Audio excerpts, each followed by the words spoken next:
technological foundations needed to support safe and productive human exploration of space. The team's work focuses on cell biology and animal research. In addition to managing these programs, Elizabeth and her colleagues face challenges in building collaborations with the Human Research Program in NASA, which focuses on managing human space travel. Both the Space Biology Program and the Human Research Program are part of NASA's Division of Space, Life, and Physical Sciences.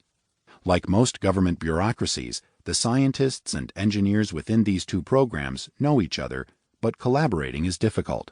Everyone is busy, and the pressures to perform are relentless. No one has enough time. So when Elizabeth was given the responsibility of convening both the Space Biology Program and the Human Research Program to look for points of intersection and collaboration, she turned to strategic doing.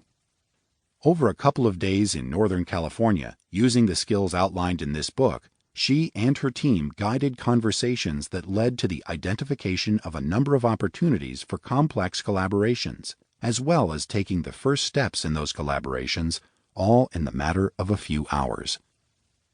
Now let's turn to the challenges faced by one of the nation's premier aerospace and defense companies interested in securing new contracts with the U.S. Navy. The Department of Defense recently introduced a requirement for its program managers to embed predictive maintenance in critical equipment systems, to increase operational readiness and reliability while reducing ownership cost and equipment downtime. At its simplest, predictive maintenance, also called condition-based maintenance or CBM, means that there is a system in place that predicts machine failures before they happen. Like all companies that compete on innovation, this firm is often faced with the buy, build, or partner choice when making strategic decisions about technology development. Buy was not an option, as a CBM solution was not available off the shelf. Build is becoming harder for American defense contractors. Recent changes to defense acquisition rules are squeezing out resources available for research and development, making that alternative impractical. Partnering was the best option.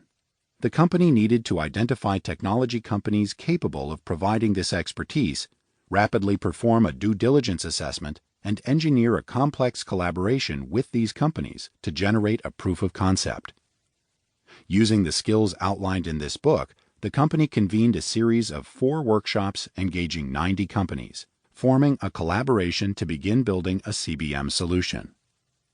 The CEO of one of the small technology companies involved in the process declared in the wrap-up meeting, "I've worked with large companies trying to do open innovation, but the strategic doing process is unique.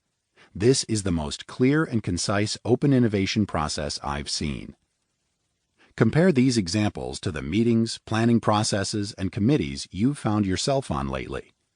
Are you satisfied with the effectiveness of those gatherings, or do you feel like your time is too often wasted, important issues go unaddressed, and there's little follow-up?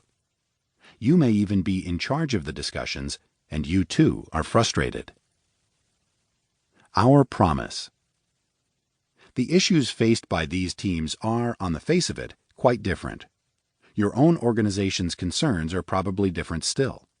And yet, a common thread runs through them: the need to find new ways to work together to tackle big challenges. This book will explain how we can navigate the world of complex challenges by strengthening our shared skills of collaboration. To most people, collaboration is just a word tossed around all too quickly.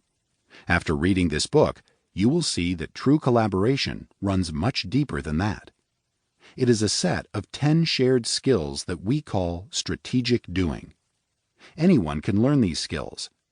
We've taught them to, among others, scientists, engineers, business executives, high school students, healthcare practitioners, community activists, university administrators, local government officials, startup entrepreneurs, and workforce and economic development professionals.